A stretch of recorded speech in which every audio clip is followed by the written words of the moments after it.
女士们、先生们，欢迎来到李世锋茶谈录。Ladies and gentlemen, welcome to a tea with Li. Today, with great honor and pleasure, we are having Yana Jingya from Ukraine and Austria to share with us her life story and experience of being a Taiji Chuan teacher. So Jingya mostly training Yang Shi Taijiquan. So please, now, why and how you choose to be a Taiji Chuan teacher, or in a sort of way, Taiji Chuan chose you? I think that's the second case. Definitely, I didn't choose to be a Taiji teacher, as I didn't even choose to be a Taiji practitioner. I think it's just Taiji Chuan found me and chose me and became my path. And all I was doing, and I'm still doing, is just following it. I lived in China for more than 5 years, and I was training there. I met my Shifu there in Shanxi province, the little town that's called Changzhi. And first I had some struggles, of course, to kind of adaptate to Chinese culture, you know, and different climate. But after 5 years, I felt so happy there, and I just felt home. And I was training for like 2 or 3 times a day with my Shifu, and I was assisting her during the trainings, like a young Jiaolian, helping out to train other people. And I was just so happy. But then some things happened in my life, and I had to go home.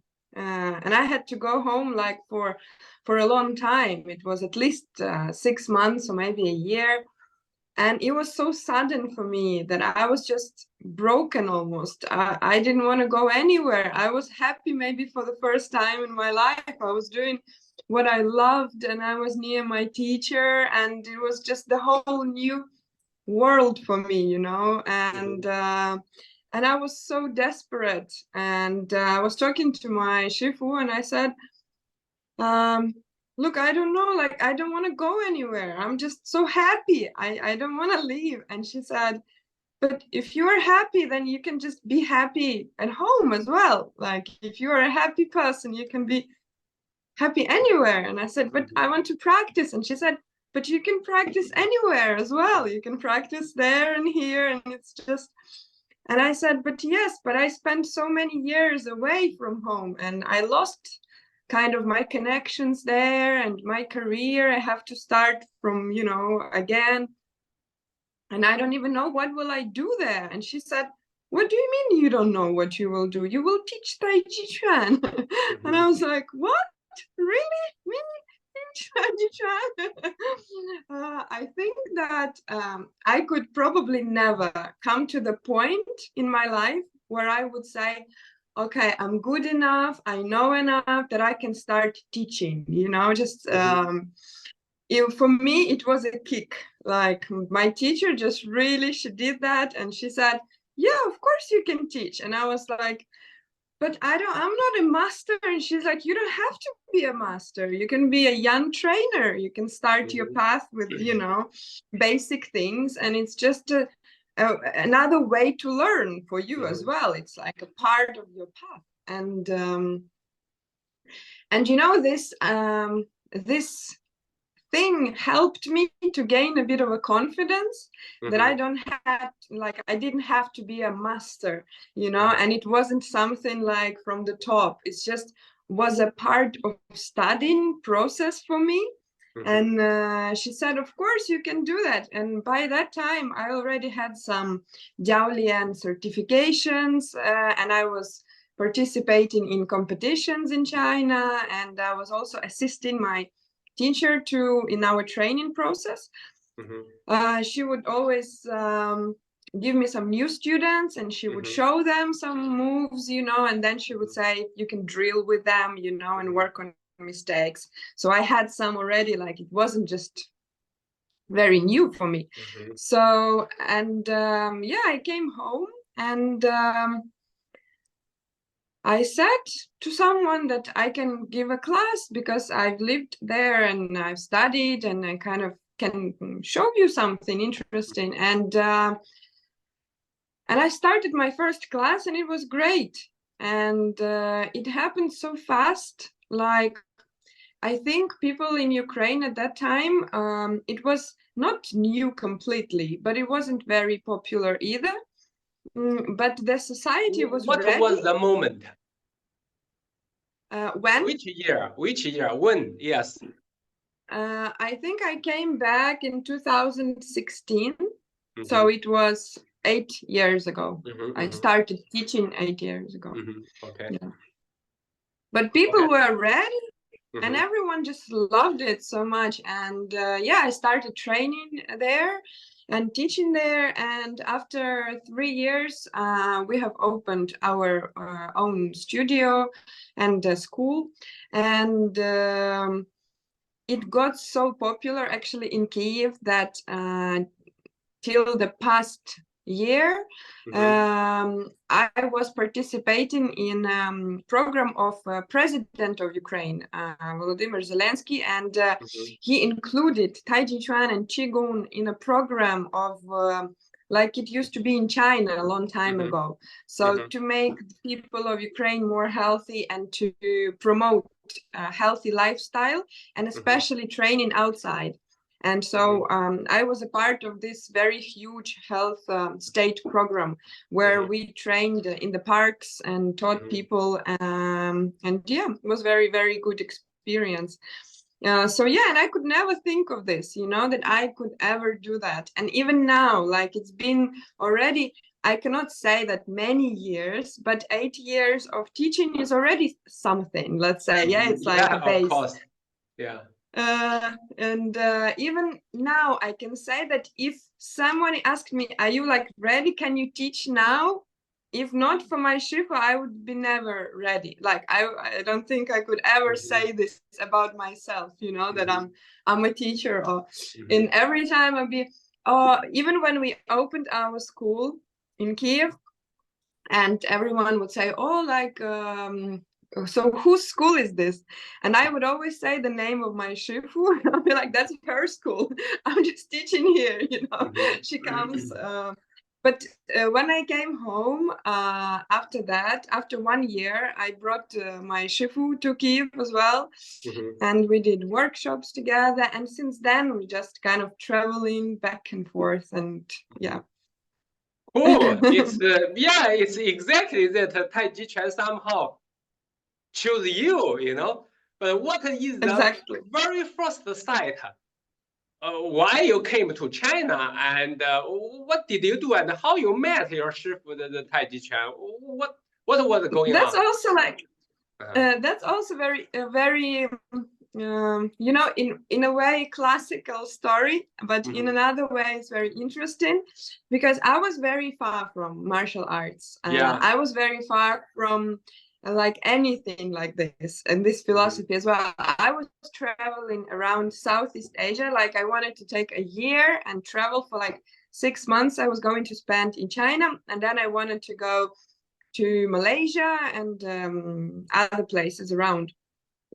And I was training in the gym, and I used to like sports, but I was very far from the whole kind of philosophy and perspective. I've never watched Bruce Lee movies. Like I've never liked those, you know. I was not someone who came to China looking for something like this, not at all. And but when I was a kid, I used to dance, and I used to dance for like around 10 years. I loved it very much. And some things happened in my life that I had to quit. I didn't want to, but I had to. And I really missed the feeling of this body motion where you can just completely melt and just like be light and be everything and be happy, and you know, and I missed that. And I was all like the rest of my life after I quit dancing, I was looking for something that would give me that feeling. Like I would go play football with boys, or I would go like play tennis, or I would go to other types of dance. and I would quit after a short time because it wasn't the right thing. Like I just didn't feel it, right. And when I went to China, and some people were telling me, oh, you should try Taiji Chuan, and I was like, nah. Like I just didn't really, I don't know, even think of it, And I was going to a gym where I used to train, and one day I came there, and my Chinese wasn't very good at the time, and I came there, and the workers of the gym said, because I had unlimited kind of card that I could go to any classes, and they said, we have a new class, and it's a very traditional class, and it's a very famous, like very good teacher is giving it now. So maybe if you want, you can join, and it's just now, like it's happening now. Just enter the room and you'll be there.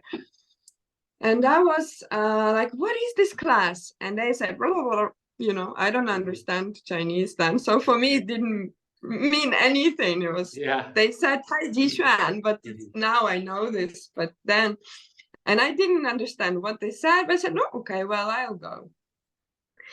And I entered the room, and I remember it just like today. It was playing Gochin music, and it was so tranquil and calm. And my nature is very, you can see, very lively and very energetic, and I like to move a lot, and and I opened the room, I entered the room, and it was a completely different state there, and it was calm and it was peaceful, and the emotion, the moves were beautiful. And and Shifu said like, yeah, come in, you can join the class. And I came and I started moving, and I felt that like after 10 minutes, of the class, I felt that's the what I was looking for. That's exactly the feeling.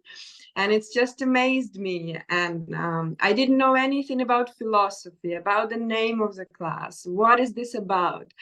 That even it's a martial art, or what was it? I had no idea. But the feeling inside of me was just so right. It was so great, that I had so much joy inside of me. And we finished the class, and I was, when is the next one? I want to join. And I started training in this gym. She had a course, and it was a basics like Tai Chi steps and Baduanjin, simple things, but I loved it. And I didn't like to wake up early, but I did. Every morning I would wake up and I was just running to class. I loved it so much. And then as many Western people, I felt like I need more, if something is good, we need more of it, and more and more. And so I spoke to my Shifu, and I asked her, I said, can I have some personal, like individual sessions to train one-on-one?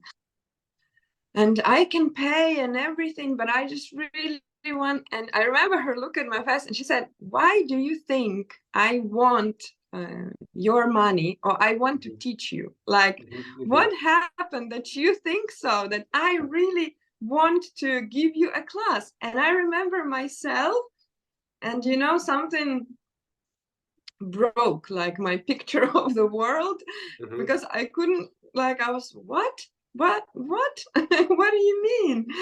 And she refused, and she said, you can come to group classes, and that's it, like you can train here with everyone.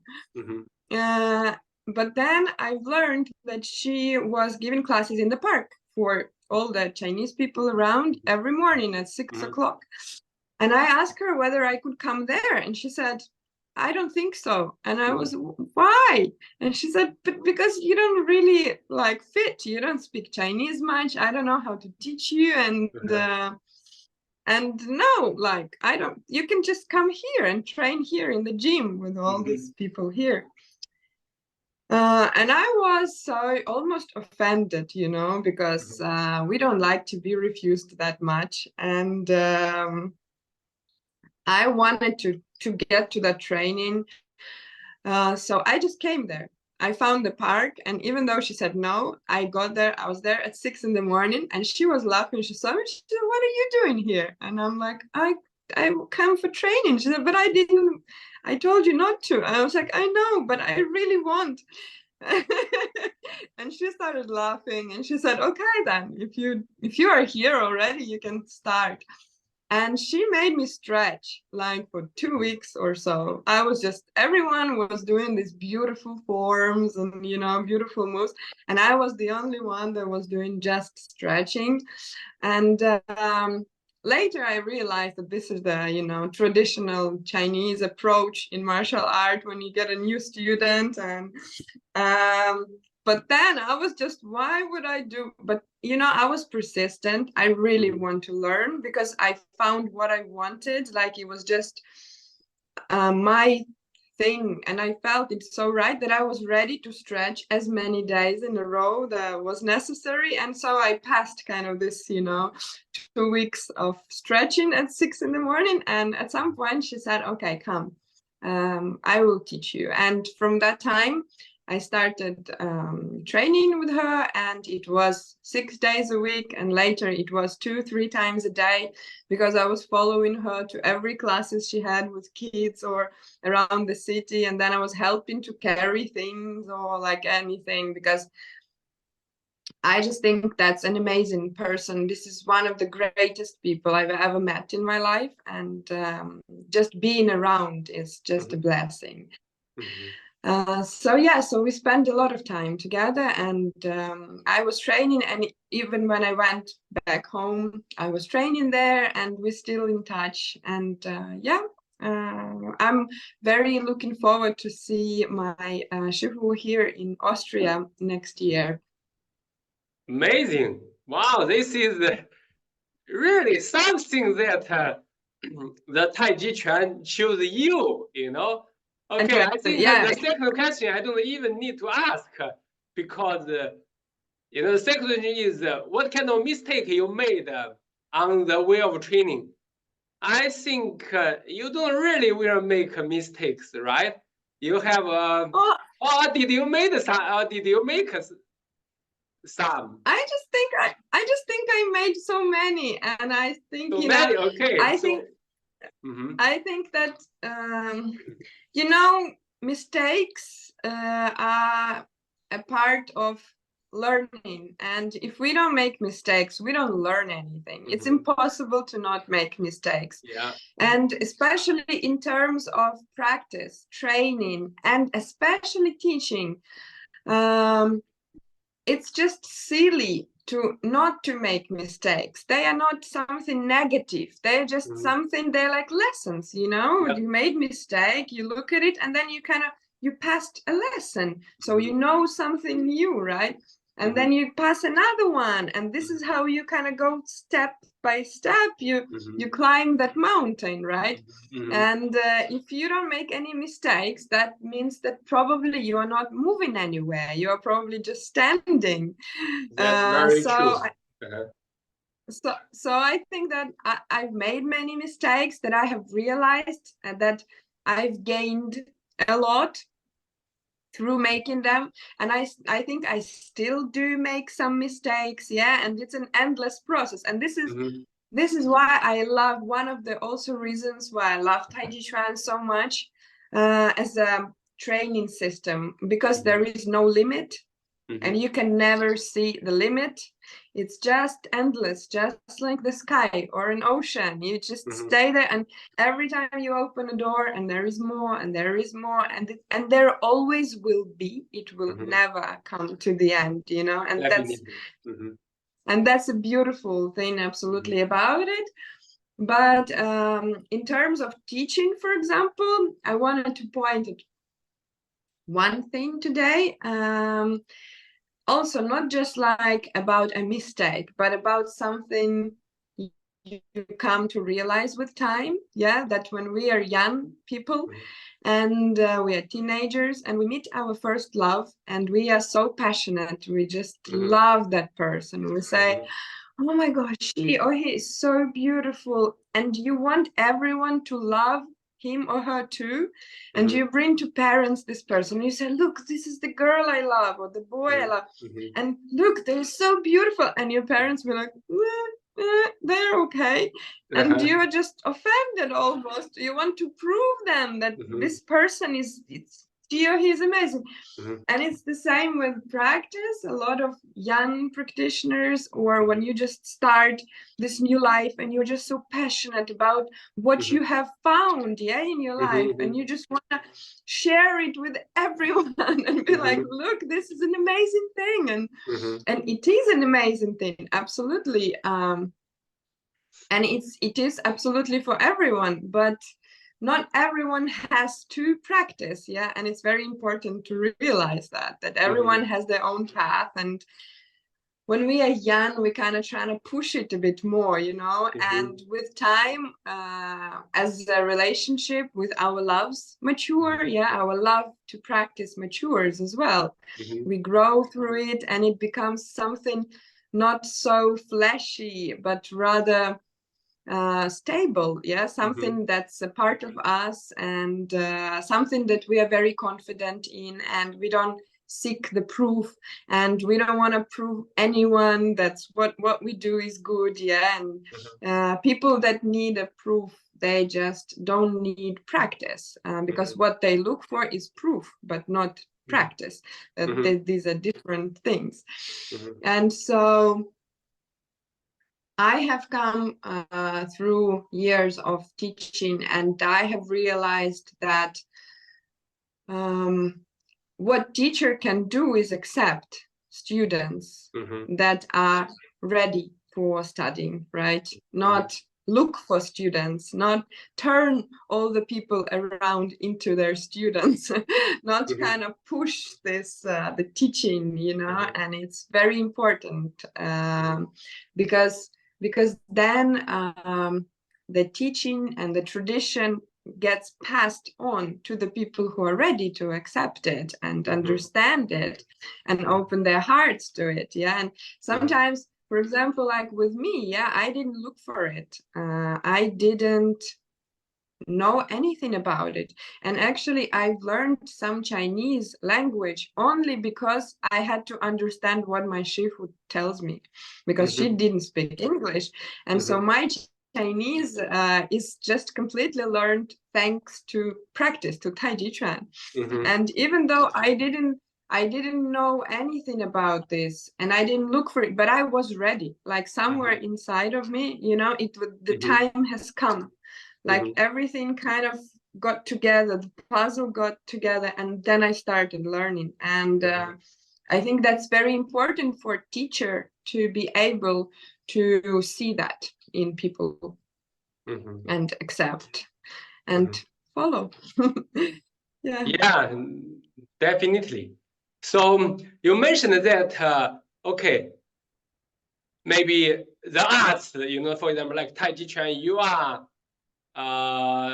fascinated so much, maybe it's not suitable for everyone in a certain time. Maybe somebody is suitable for somebody, maybe they are not ready yet, right? Yes, exactly. So you cannot really pushing them too much to and I think what you are talking about reminded me a word called when the student is ready, the master will appear.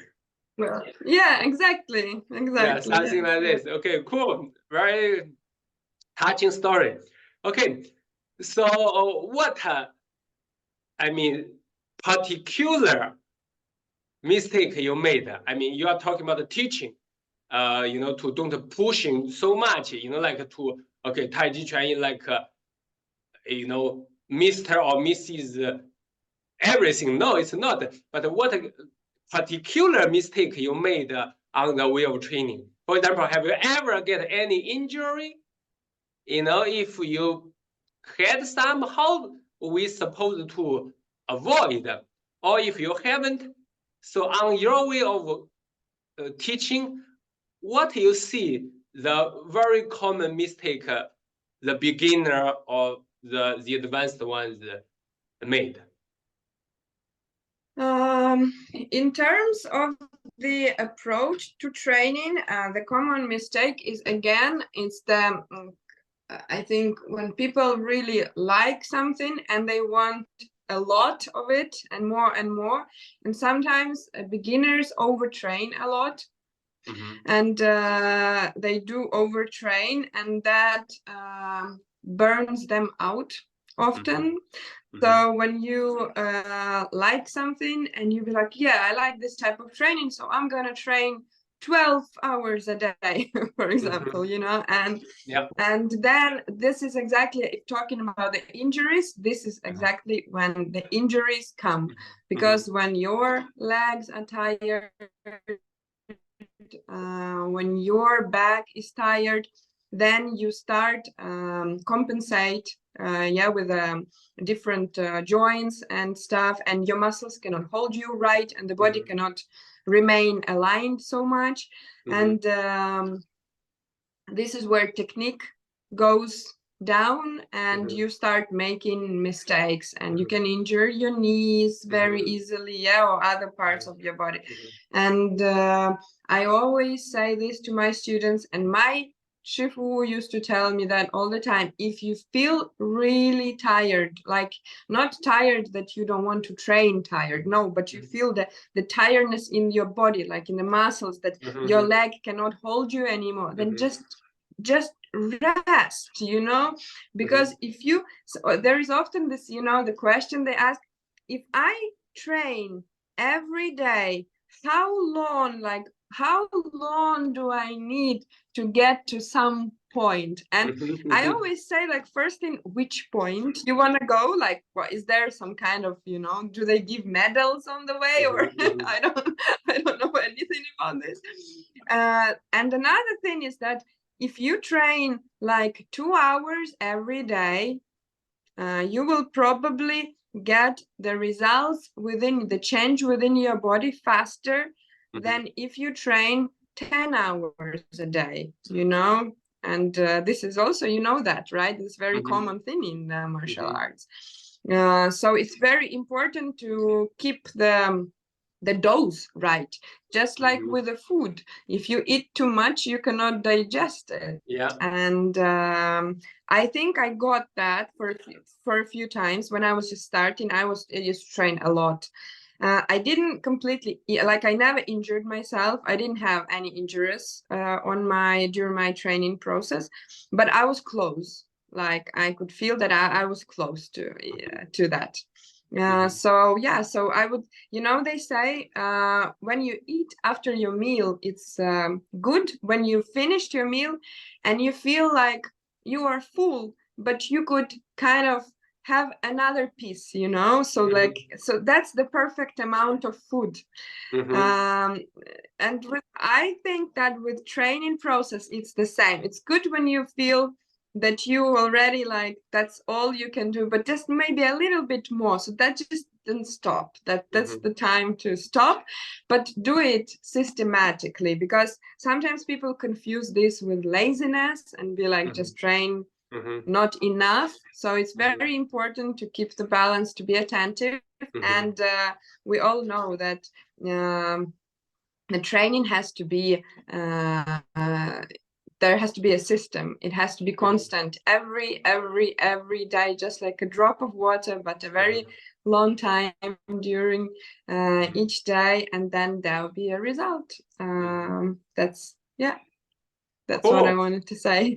Cool, and thank you for your clear perspective on how to avoid the mistakes, and also your own story on, you know, about the mistakes and the injury, because you know, millions of people who are into Taiji Chuan, they got injuries, their knees, their hips, or whatever, the breathing, this and that. But you have clearly vision and understanding on it.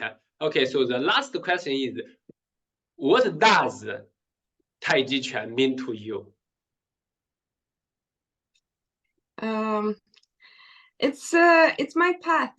That's clear. Like, it's a very clear answer for me. It's just a path for me. It's my life path. And you know, like in Chinese medicine, they say that blood and qi, you cannot divide them, right? They're all together. And I think with me, it's becoming this, but with Taiji Chuan, because at first it's just something you meet maybe somewhere outside, but then you find out this inside of you, and then with time it just becomes a part of your life, the way you not just train, but the way you look at things, the way you communicate, the way you make your decisions, and it just becomes a path that you just follow, and that's it. It's a huge part of my life, and I'm absolutely grateful that I found that within myself, and yeah. Cool. And do you have any like quote from me? You know, you mentioned that you practice the Chinese for training Taiji Chuan better. Do you have any, you know, the quote of Taiji Chuan theory you like so much? What's that? Oh, I have many, but the one I was thinking about today was 10年树木，100年树人。The 10 years yet to grow the tree, and 100 years to grow the talent, in a person. So the point of this is also, like we were talking just a few minutes ago, that no rush needed. It all takes time, and it's a beautiful process, and it's if you see, I have a tree growing beside my window here in Vienna, and it's beautiful. Every time that the season changes, I come into the room, and because it's so close to my window, the whole room changes, when the trees when the leaves are green, it's a bit greenish. When in autumn it's yellow, it gives this cozy light, the yellow light coming to the room. When it's snowing, it's white, and it feels like Christmas, and nobody is waiting so that when the tree will grow at some height. No, we are just kind of, you look at it and it's beautiful how it grows, and it's life, and with practice, with the training process, with your talent, with mastership, it's the same. We don't really seek the results so much, but it's worth to appreciate the process, to see the moment, and to just enjoy it so much, because it takes a long time. But if you are in it and you don't really notice time because you enjoy it so much, you want this to be even longer, maybe let it be 200 years then, because it's beautiful. I like it so much. Cool. And thank you for your beautiful and down to earth, that to be present, to as you mentioned, the blood and the qi, they can never be divided, and you and the Taiji Chuan as well, and the processing and the result, they cannot be divided as well. It's all at the right, at the very moment, with our presenting, no matter the Taiji Chuan and the life, it appears and drive us moving forward. And it's amazing. Okay, so what do you mostly teach? I teach health Qigong, and I teach traditional Yang Shi Taijiquan, Yang Shi Taijiquan. I teach traditional forms of. So my shifu, she trained, and our grandmaster lives in Yunnan, in Hebei province. There is an old little town where Yan Luchan used to live, and there is Yan Luchan's museum there, and lots of schools. And so the school that I'm following, the tradition that I'm following, comes from there. So I teach traditional Yang Shi Taijiquan forms, sword and fist, and Tuishou and Yongfa as well, and health Qigong and some Neigong practices. Okay, cool. All right, so for anybody who are watching us, and now if you are looking for a 传统杨式太极拳 traditional Yang style Taiji Chuan master or healthy Qigong master, welcome to contact with Yana Jingya to follow her up and to join her class. And once again, Yana, for your wonderful, touching story,